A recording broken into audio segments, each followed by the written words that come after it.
Now, the greatest radio shows of all time. Suspense. The Shadow Node. Washington calling David Harding, Counter Spy. Classic radio theater. The Great Gildersleeve. Fibber McGee and Molly. Dragnet. Gunsmoke. The Lone Ranger. Now, step back into our time machine with your host, Wyatt Cox. Good evening, friends of the Inner Sanctum. We go to July 5th, 1955, one of the late radio episodes of Dragnet. As we said, this episode broadcast on the 5th day of July, 1955. Jack Webb in The Big Rush. Dragnet. Ladies and gentlemen, the story you are about to hear is true.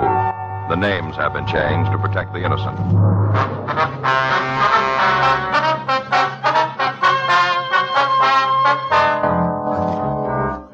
You're a detective sergeant. You're assigned to robbery detail. 2 men have been terrorizing the tavern keepers in your city.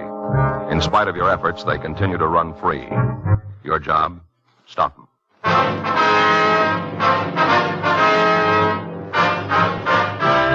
Dragnet, the documented drama of an actual crime. For the next 30 minutes, in cooperation with the Los Angeles Police Department, you will travel step by step on the side of the law through an actual case transcribed from official police files. From beginning to end, from crime to punishment, Dragnet is the story of your police force in action.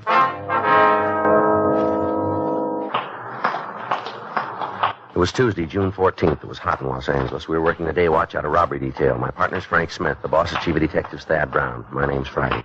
We're on our way out from the office, and it was 11:13 a.m. when we got to the corner of 7th Street and Sunset Boulevard. The Black Dog Bar and Grill. In the back. Well, Hi. how are you? Hello? What'll it be? Police officers.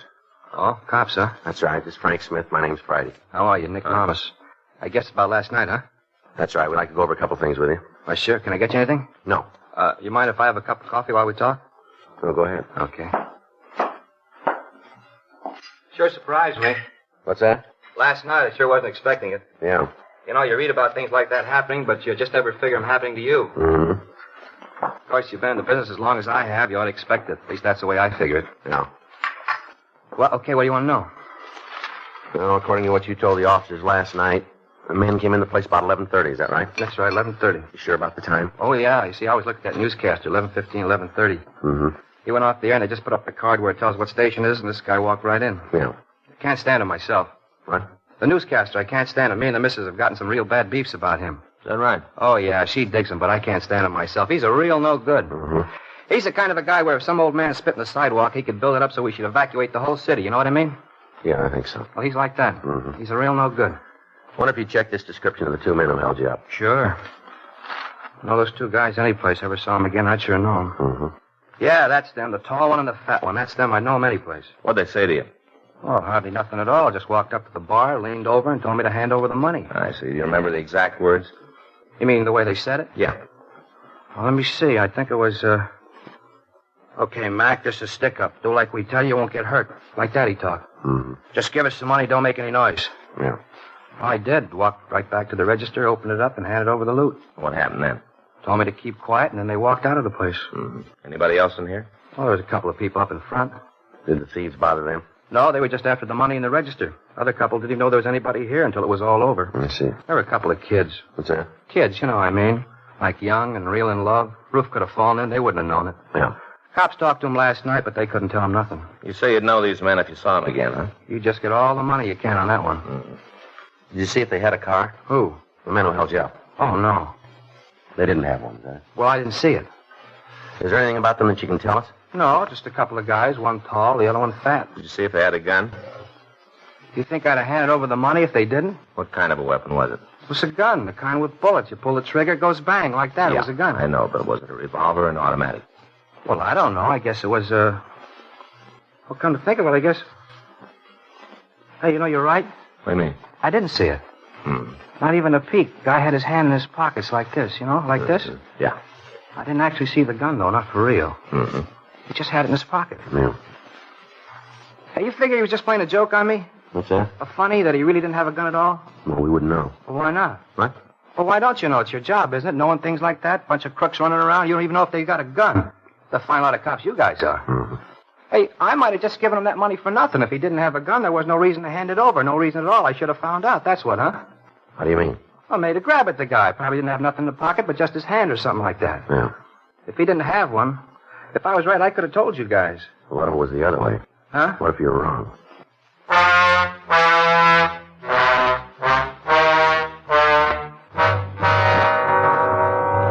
From the method of operation and the description of the suspects, we knew that they were the same two men who had staged 6 robberies in the past week. We showed the latest victim the mugshots from the packages that the stats office had turned for us. He pointed out 3 of the pictures and said they looked something like the hold-up men, but he was unwilling to make even a tentative identification. 11:56 a.m. We returned to the office and put in a call to Leighton Prince. They hadn't been able to turn anything of value. A canvass of the area around the bar had netted nothing. The case stood where it had 7 days before when the robbery was first reported, 1:15 p.m. Well, it doesn't seem to be a directional trend. No, they're hitting all over, aren't they? Mm-hmm. Anything from Barrington? A list of names came in this morning. We've already checked most of them out. We could use a few more leads. I'd settle for one. Yeah. You seen the skipper? Yeah, I was in earlier. I don't think he's in the office now. I wonder when he's going to climb on us. I don't know. I've been expecting it, Joe. Better off around? I haven't seen him. Why? Well, he said he might be able to help us turn something. Yeah. Said he had an informant down on L.A. Street. Mm-hmm. Hot shot. Let's go. Same 2. Yeah. They hit again.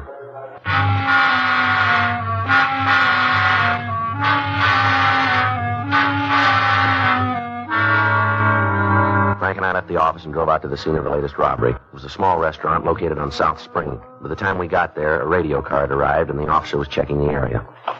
You the cops? Are you? Are you more cops? That's right. That's what I thought. Other fella, he left. He said he was going to look for the crooks. He just went up the street. You want to tell us what happened? Held up, that's what. Held up. Yes, we understand. Did the officer get a description of the thieves? Sure, got it first thing. Said something about doing a broadcast or something.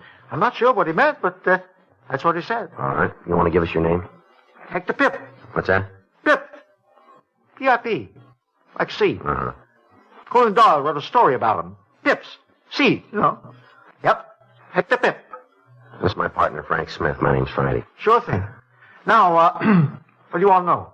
Well, would you tell us what happened, please, sir? Better get on the ball. Can't stand around and waste time. Better get the fellas what did it. Mm-hmm. Came in, right through that door. Came in and told me it was a stick-up. That's it, just as plain as anything. Stick up. Mm-hmm. Said me to hand over the money in the cash register. Over. How much was it? Well, I'm not sure. Must have been about $60, $70. I'm not sure. Did you see him when they left? Well, certainly. Couldn't very well miss them. Small place. Just stood here and watched them go. Watched my money go right out the door. Yes, sir. What I meant was, did you see him get in the car? No, I didn't. No, I sure didn't. Just stood here and watched them go. But I didn't see no car. Is there anybody else in the place? Oh, there was one fellow. Well, where's he? He left. All excitement got into gear, and he left. Chintzy, too. Chintzy. What do you mean? Owed me for a piece of cream pie and a cup of coffee. Have you seen him before? No, a new face. He ain't from around here. Brand new. Did you hear either of the 2 men use a name of any kind? I sure did, yeah. You want to tell us? Do I have to? We'd like you to, if you will. Lard. That's what he said. Lard. Which one? The tall one, like a fence picket. He's the one. He called the other one Lard. No. But you said he used the name. Sure. But he was talking to me. Yeah. Well, look, is there anything else you can tell us about the men that might make it easier to identify them? No, just 2 fellas. One tall, thin, other one fat. Mm-hmm. Didn't have no reason to call me Lard.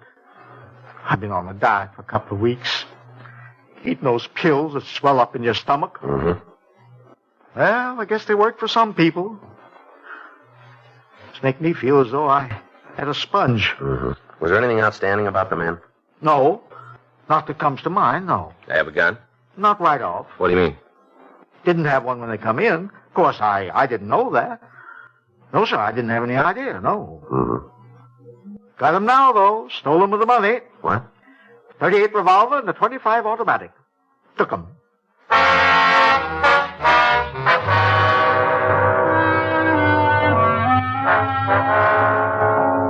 Frank and I took the latest victim to the city hall. While he started to check the mug books, we ran the serial numbers of the guns through the record section. We found that they were both registered to Hector Pip. At 3:46 p.m., Frank came back to the office from the mug room. Joe? Back here. How's it going? Long. He still hasn't found anything. What's he checking now? Coming out books. Had 4 or 5 more to go through. Did you show him the pictures the stats office turned? Yeah, nothing. Hi, where you guys been? Hi, Walt. Mug room. Been looking for you. Yeah? Talked to a fellow down on Main this morning. Mm-hmm. Says he knows the guys you're looking for.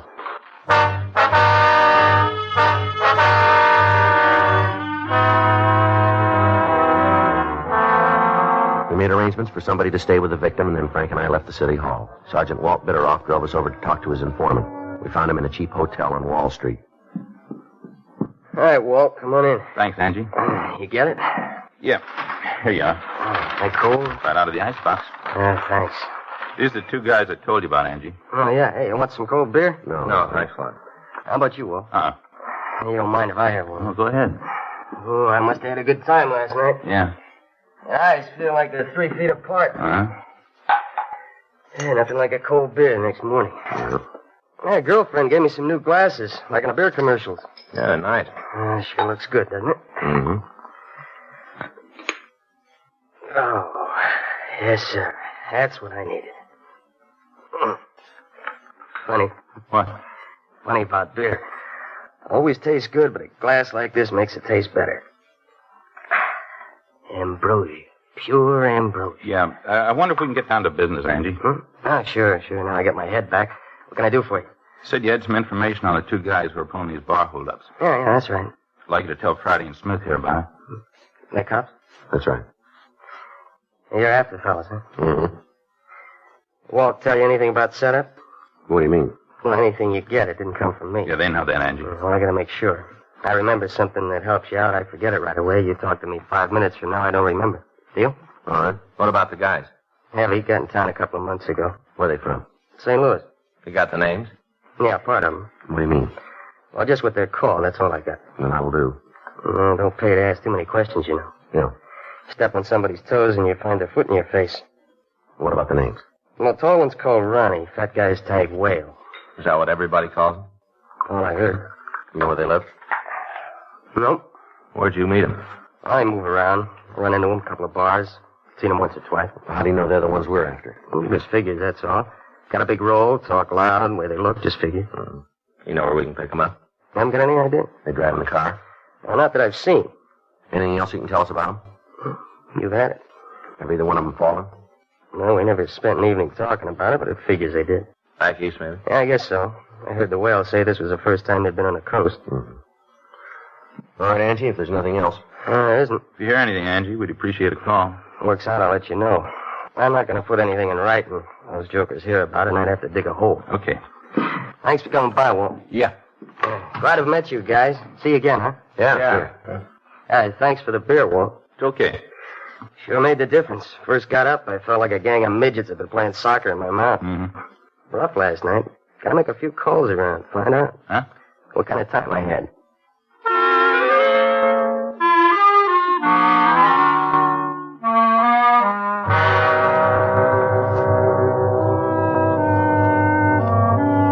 We returned to the office and sent a radiogram to the St. Louis Police Department requesting all information on anyone in their files who'd used the nicknames Ronnie or Whale.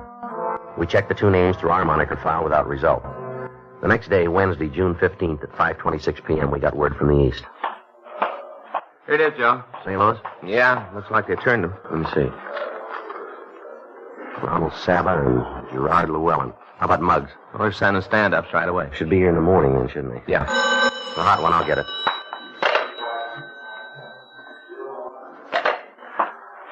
What is it? Robbery out on Olympic. Sounds like Ronnie and Whale. How long ago? Just left the place. Shot it up pretty bad. Anybody hurt? Yeah, policeman got in their way. July 5th, 1955, Dragnet on Classic Radio Theater with Wyatt Cox. You ever make a change and then think, why didn't I do this years ago? Well, that's how people feel about switching to Medishare for their health care, especially now with inflation the way it is. People are very happy with the savings. Most families save about $500 a month when they switch. It's a huge help when prices are going up so fast in so many other areas. And Medishare's customer satisfaction rate is double that of health insurance. It's just a different experience, and people really like that.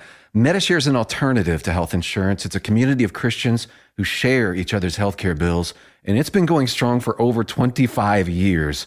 It really is the gold standard, the most trusted name in healthcare sharing. Find out why people love it, find out why they rave about the customer service, and find out how good it feels to save some money right now. They're super easy to talk to. Here's the number, 833-34-BIBLE. That's 833-34-BIBLE, 833-34-BIBLE. Now on Classic Radio Theater with Wyatt Cox, more of Dragnet, July 5th, 1955.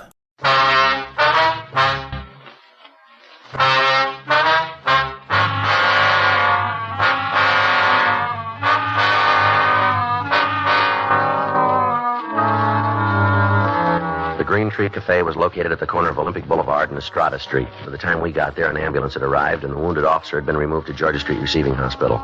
A felony car from Central Division had arrived at the scene and had started to search for the officer's assailants. We got the story from the bartender, Alvin Jaggers. Well, two guys come in, like I told you, walked right in, told me it was a holdup. How'd the policeman get shot? On the way out, it happened. After I give the guys the money, started to leave, Abner saw him, tried to stop him. You know the officer, do you? Yeah, he comes in once in a while. Him and his wife come in for steak sandwiches. Was his wife with him tonight? Yeah, I think she went up to the hospital with him. I think that's where she went. Anyhow, when Abner saw these two fellers, you know, the hold-up man? Yeah. When he saw him, he told him to put down the guns. Where was he standing? You mean Abner? That's right. Oh, he was up there by the door. Him and the missus was in the front booth, and the guys went right by him when they come in. Now. He was standing right up by the door, told him to put down the guns and give up. Well, now, did he have his gun out of the holster? Yeah. You know, he had to kind of aim like this here. Mm-hmm. I reckon he was afraid of the people in the place, you know, if he had to shoot or something. Mm-hmm. And these two fellers stopped by when they saw him dead in their steps, told Abner to get out of the way. Yeah. He didn't budge none, held his ground for sure. Him right there, and them here, see? Mm-hmm. Now, the tall one, he yelled that they was going to leave and Abner shouldn't try to stop him. Uh-huh. And they started to walk outside, and Abner brought the gun up so as he could shoot at him. Yeah. Didn't make it, though. Shot him dead center right here, in the chest. After that, they run out the place, took off down the street. Did the officer shoot at him at all? Didn't have no chance. Guess he was finished before he started. Well, did the men get into a car? Well, if they did, I didn't see him. Too much going on. Did either one of these men use a name while they were in here? How do you mean? Well, did they call each other by name? Well, let me think about that for a minute. Yeah, I think they did. What was it, do you remember? Well, after the shooting, the tall one, he turned the other fella and he said, "Come on, well, let's get out of here." Uh-huh. Which one of them did the actual shooting? No, I couldn't tell you that. What do you mean? Well, both of them shot about the same time. Wasn't more than a half a second difference. Bang, bang, real fast. Both about the same time. I don't know if they both hit Abner, but they both shot at the same time. Have you seen these men around before? You know, matter of fact, I have. They've been in here? Yeah, must have been 3-4 weeks ago. Mm-hmm. Come in with Georgia. I guess that's pretty good friends. Who's she? Regular customer, spent a lot of time in here. Drinks thingers. Rough. Mm-hmm. You know we can get in touch with her? Shouldn't be too hard. She lives down next block.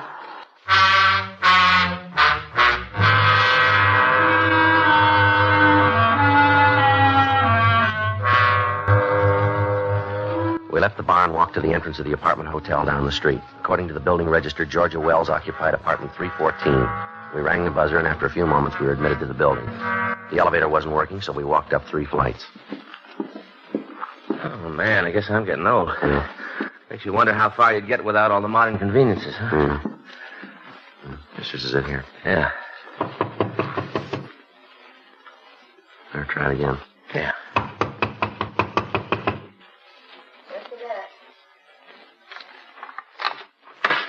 Yeah? Georgia Wells? That's right. I know you. Police officers, we'd like to talk to you. What about? Might be better if we came inside. Sure, come on in. Nothing here to hide. Come on. We'll look around, Frank. Yeah. What's he looking for? Just want to check the place. You gonna find anything here? I got no beef with the cops. Never been in any trouble before. I want to keep it that way. All right. It's clean, Joe. You gonna tell me what this is all about? You know a couple of men named Ronald Saba and Gerard Llewellyn? Why you asking? You know them? Yeah. You know where they are? No, look. Maybe if you tell me why you're looking for the boys, I can help you out. It's a police matter. And you go find them yourself. When'd you see them last? A couple of days ago. Where? Bar over on 6th. You know where they live? Look, mister. I don't carry no water for them, but I'm not going to blow the whistle until I know what the beef is. It's pretty serious, and you're not doing yourself any good acting like this. You know where we can find them? Look, I'm going to level with you. I know the boys. Sure, they're a lot of laughs, good spenders. That's all it is with us. We got it that you're pretty good friends. You've been talking to the landlady. She's all the time sticking her nose in where it don't belong. That's so? Yeah. She's hacked at me anyway. Go out of her way to make trouble. All the time, she'll go out of her way. Why'd she do that? She don't like me, that's why. She got no reason. She just don't like me. All the time yelling about how I'm using too much laundry, how I let the water run too long, beefing about how I'm not supposed to do no cooking in the place. Pot of coffee, and she's ready to take it in front of the UN. Mm-hmm. I told the truth. Boys and me been out a couple of times, dinner, drinks, maybe a show, that's all. Nothing serious between us. Matter of fact, they both leave me cold, romantic. Well, then you shouldn't worry about telling us where to find him. I just don't want to get mixed up in nothing. That's all there is to it. I don't want to get dragged into something I didn't build. You can see that, can't you, huh? You can see that. Where do we find him? He'll be here in 40 minutes.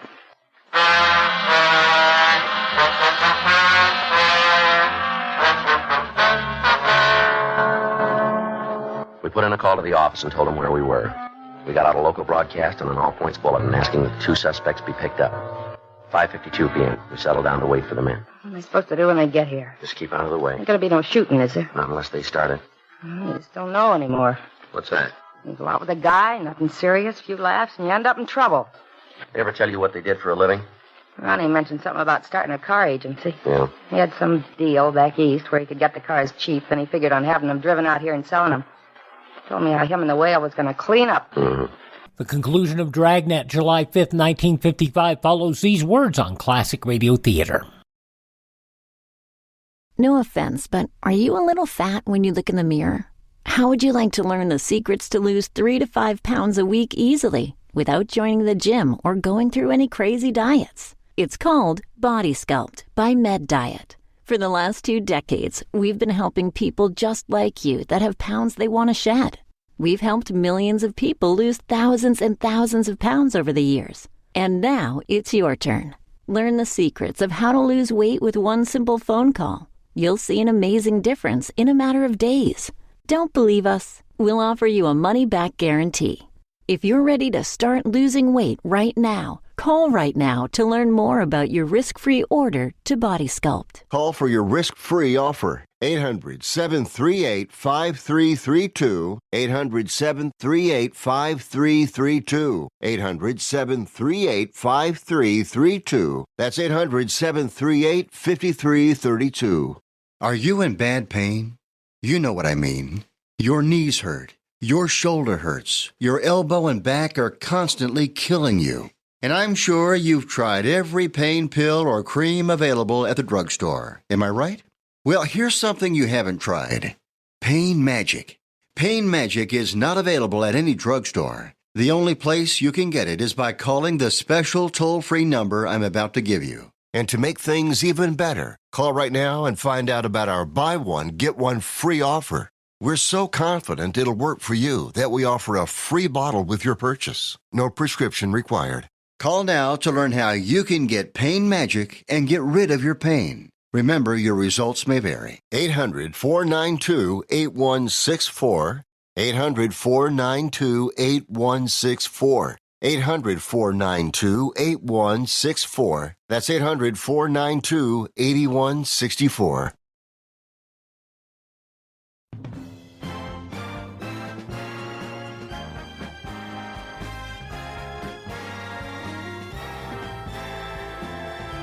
Now on Classic Radio Theater with Wyatt Cox, the conclusion of Dragnet, The Big Rush, July 5th, 1955.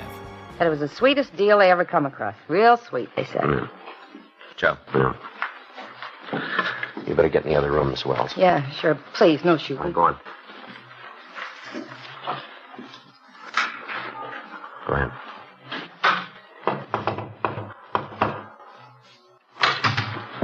Hi, honey. All right, mister, hold it right there. What is this? Come on, turn around. What? Turn around. Put your hands up on that wall. There. Here, Joe. 38. Where'd you get this, Saba?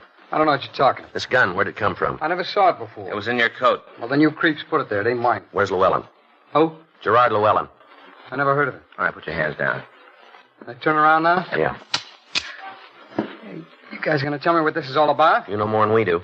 Well, I ain't gonna argue about that. Where's the whale? You guys been on the spike. I don't know what you're talking about. You want to call downtown, get somebody out here, we'll take him in.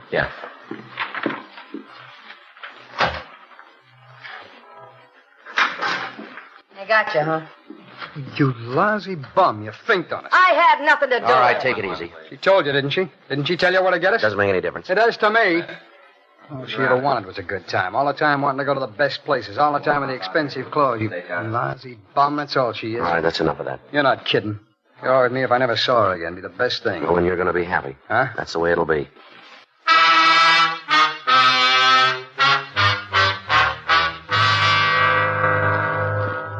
Another team of men came out from the office and took over the stakeout on the apartment. Frank and I drove Ronald Saba down to the city hall. We put in a call to the receiving hospital and found that the wounded officer would recover. 6:57 p.m. We started to lay out the evidence for the suspect. We checked the gun through our record section. It's the one you stole from Hector Pip yesterday. Mistake someplace. Yeah, but we didn't make it. You got nothing to hold me on. Nothing. 4 of the victims have seen your picture. They're willing to swear that you're one of the men who held them up. Yeah, bunch of creeps. That's all they are. The whole slew of them. Sure. Come on, where do we pick up your partner? I keep telling you guys, I haven't got any partner. I don't know what you're talking about. You want to explain the gun? I don't have to. I never saw that gun before. You guys turned it on me. That's what you say. Well, I say it ain't mine. You planted it. What about the victims? They made a mistake. It's happened before. Lots of times. You read about it all the time where some joker gets up in court, swears he knows some fella guy ends up spending a couple of years for something he didn't do. All the time. There's stories like that in the paper. Mm-hmm. All the time. Well, you sit there and think you're clean. We got it figured different. I don't care how you got it figured. I'm telling the story the way it happened. Now, you keep talking about this fellow Whale or whatever it is. I don't know. I never heard of him. All these jobs you say I did. I don't know anything about them either. I'll get it. Oh, yeah, well. Just got a call from D. Leitner. Yeah. Picked up the warrant. Girl's apartment? Yeah, he copped out, gave him the whole story. We're bringing him in now. Okay. Well, you just heard it, Saba. How about it? You want to make a statement now? Might go easier if you tell us. Getting out of here! All right, grab him. Come on. Sit down there. Come on, let me out of here. Let me out! All right, now on your feet. Get up. Lousy fat slob. If he just kept his mouth shut, that's all. Just kept his big fat mouth shut, we'd been all right. Him and his big mouth. Now, let's go. Him and his big fat mouth. Right into the joint. That's where he's put us. Right into the joint. That's right. His idea, the whole thing. He's as full of hot air as he is. Well, I hope he's happy. Look what he did. He got me a ticket right into the joint. No. Huh? You paid your own way.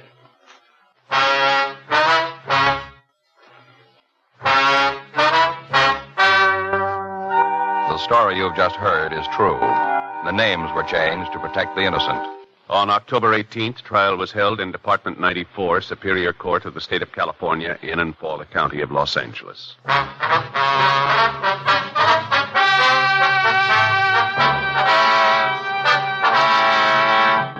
Ronald Evan Saba and Gerard Stephen Llewellyn were tried and convicted of robbery in the first degree, 6 counts, and received sentence as prescribed by law. Robbery in the first degree is punishable by imprisonment in the state penitentiary for a period of not less than 5 years on each count. July 5th, 1955, Dragnet on Classic Radio Theater with Wyatt Cox. Are you suffering with arthritis or osteoporosis? Do you have diabetes? Did you know that these are just 2 of the hundreds of diseases that have seen improvement with Dr. Wallach's incredible longevity products? You can't get them at a health food store. The only way to get them is to call us at 800-214-0065. That's 800-214-0065. Do you have heart disease, fibromyalgia, or high blood pressure? Do you have a terrible time losing weight? Dr. Wallach can help. He was a veterinarian and cured diseases in animals. He felt that he could do the same for humans, so he became a physician. Over 50 years of research and helping people like you goes into every bottle of Dr. Wallach's amazing discoveries. Do you want to feel better? Learn how to treat the cause of your problem rather than covering up the symptoms with drugs. Call 800-214-0065. That's 800-214-0065.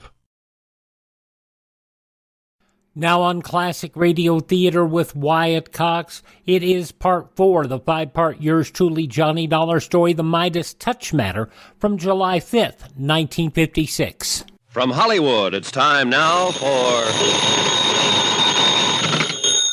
Johnny Dollar. Good. I was hoping you'd be there at Jake Kessler's office. This is Buster Favor at Lake Mojave Resort. Oh, hi.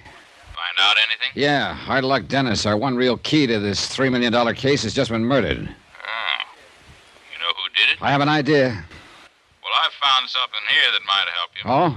Tire tracks at the old miner's shack where Hard Luck was shot. And more of the same tire tracks here at the resort. Buster, I'm on my way.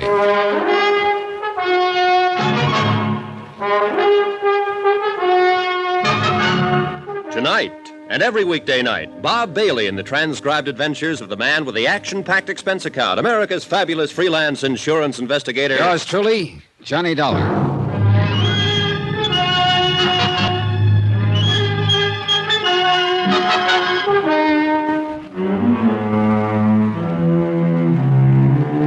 Expense account submitted by Special Investigator Johnny Dollar. Location Lake Mojave Resort on the Colorado River in Arizona to the Greater Southwest Insurance and Liability Company.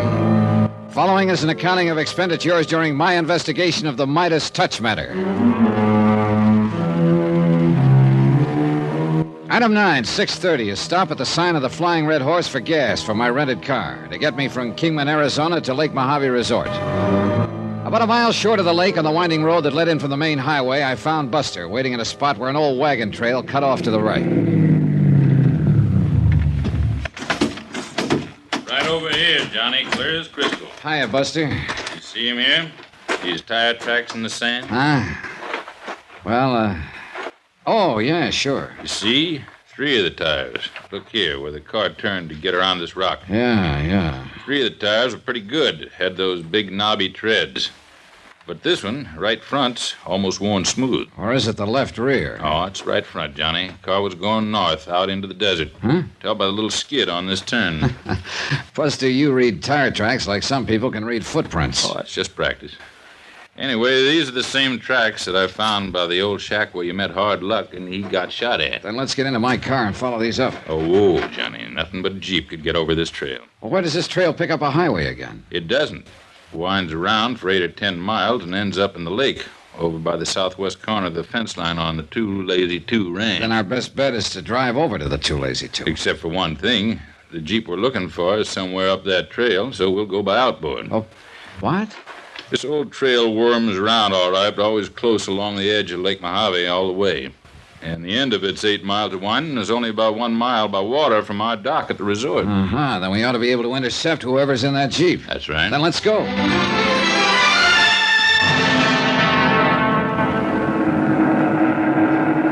Lake Mojave was clear and calm and beautiful, perfect for fishing.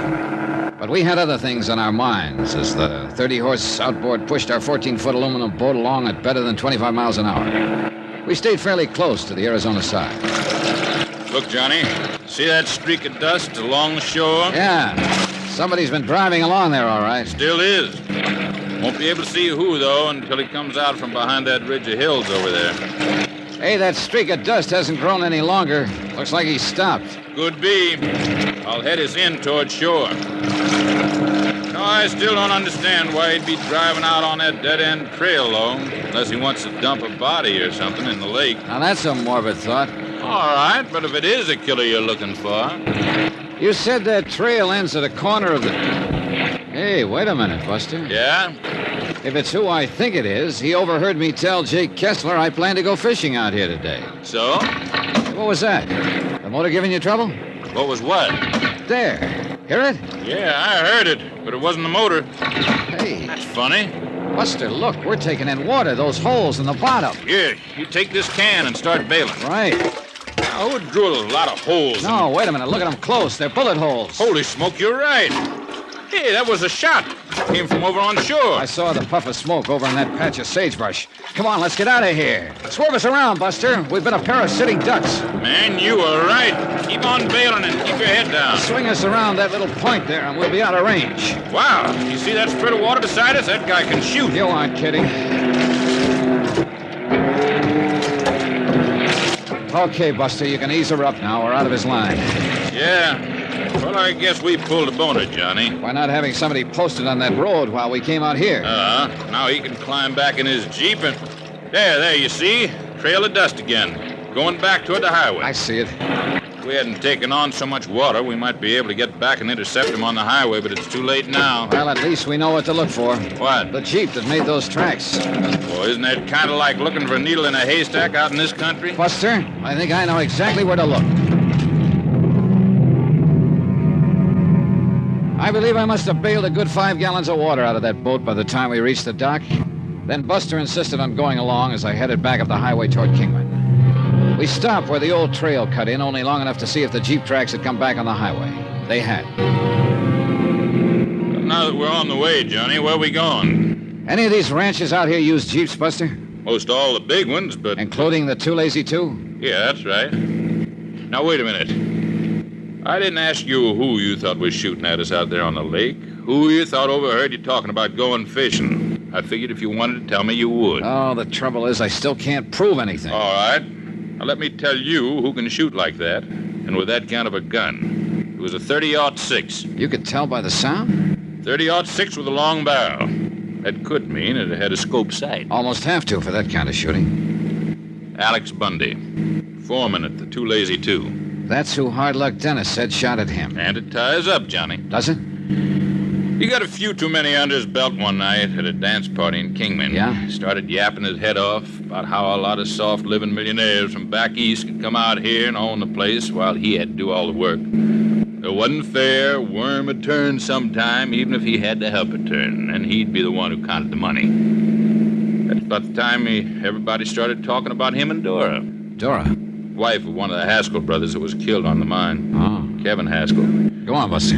Seems Alex and Dora were seeing a lot of each other on the sly. Everybody kind of stood around waiting to see if Alex was trying to get some control of the ranch that way. That's Union Pass right ahead. Just over the tops of road to the left. Shortcut to the Too Lazy Two. Oh. That's where you want to go, isn't it? Yeah, Buster, that's where I want to go. It was only a couple of miles into the ranch's fence line, but a good 3 miles further to the main house and its cluster of outbuildings. Buster's sharp eyes first noticed the Jeep parked by the side of what looked like a big tool shed, and I drove slowly past it. Slowly enough so that he could study its tires and the tracks on the dusty ground. Uh-huh. Well? It's the one, all right. Then keep an eye out for Alex and that gun of his. Yeah, and be ready to duck. Try the main house. Okay. You know, I got a kind of funny feeling now that we're here, we should have brought a posse along.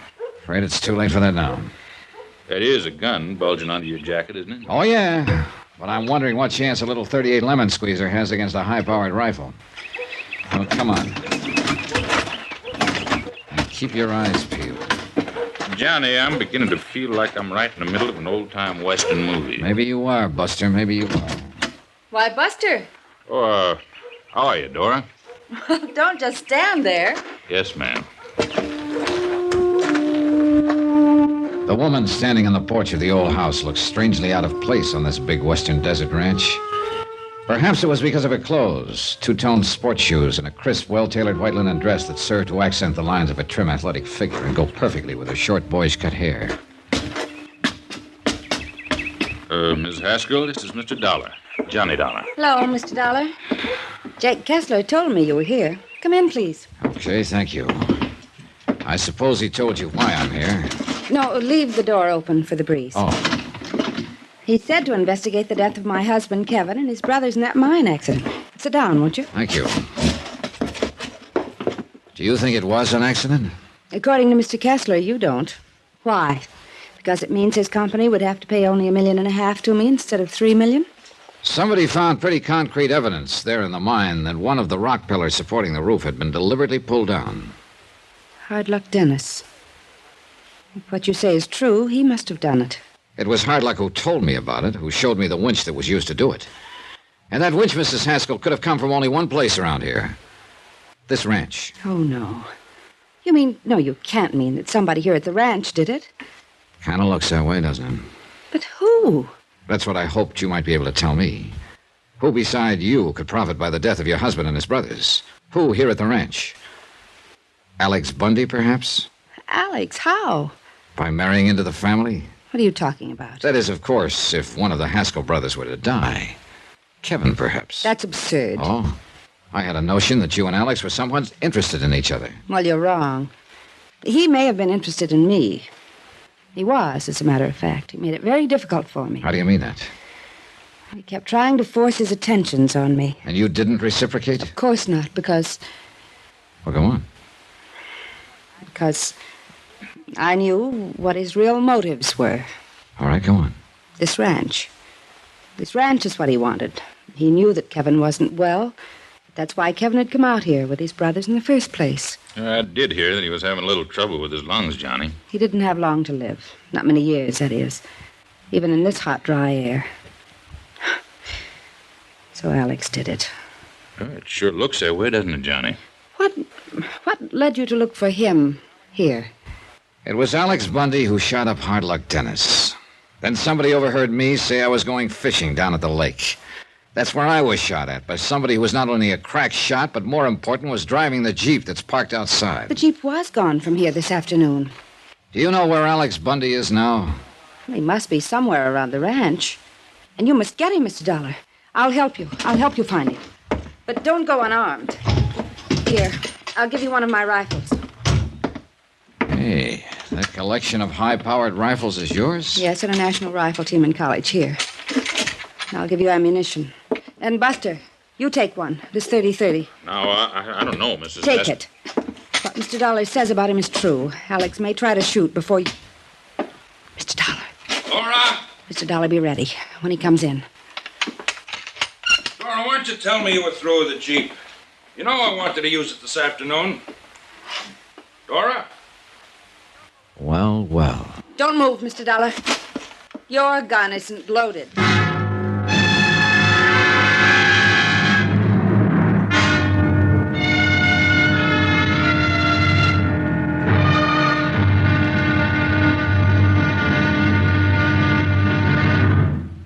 Now, here's our star to tell you about the final intriguing episode of this week's story. Tomorrow, well, sometimes justice is done by strange and devious means. Join us, won't you? Yours truly, Johnny Dollar.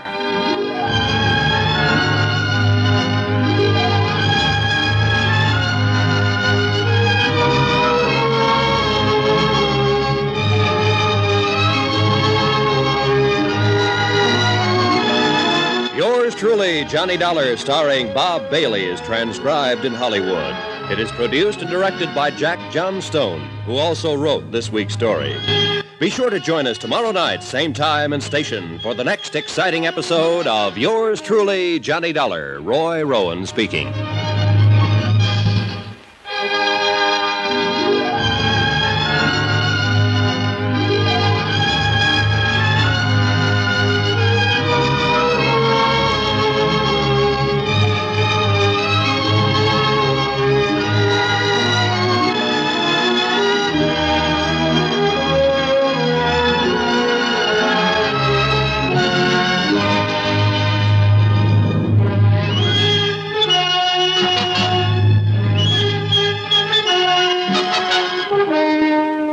And part 4 of the 5-part Yours Truly Johnny Dollar story, The Midas Touch Matter, as it was broadcast July 5th, 1956.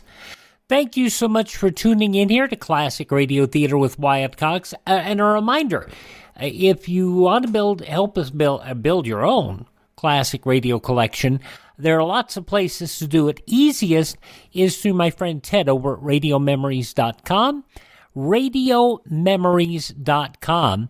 Ted has programs available on cassette, CD, or flash drive for your computer at a very reasonable price. RadioMemories.com. And a reminder, if you miss a day, you don't have to miss a single show of Classic Radio Theater. You can find them at iHeartRadio, Spotify, Spreaker, Apple Podcasts, Google Podcasts, Amazon. Just search for Classic Radio Theater with Wyatt Cox. And when you get to those places, searching for Classic Radio Theater with Wyatt Cox, when you listen, thumbs up the show. You can also 5-star the show. Whatever it is to try to make sure that when you do that, it does a lot of things. It also makes our shows show up better in searches. So please do that. Classic Radio Theater with Wyatt Cox. And also visit my webpage, classicradio.stream, classicradio.stream. Stream our shows, learn more about Classic Radio collection building, and you can contact me there. You can also buy me a coffee if you want to. Well, of course, most of my coffee money goes to finding great new radio shows from collectors. It does. Alrighty, thanks for listening. Thank this station. Support their advertisers. Tell your friends the great radio shows are right here at this spot on the dial. Classic Radio Theater with Wyatt Cox on your favorite radio station.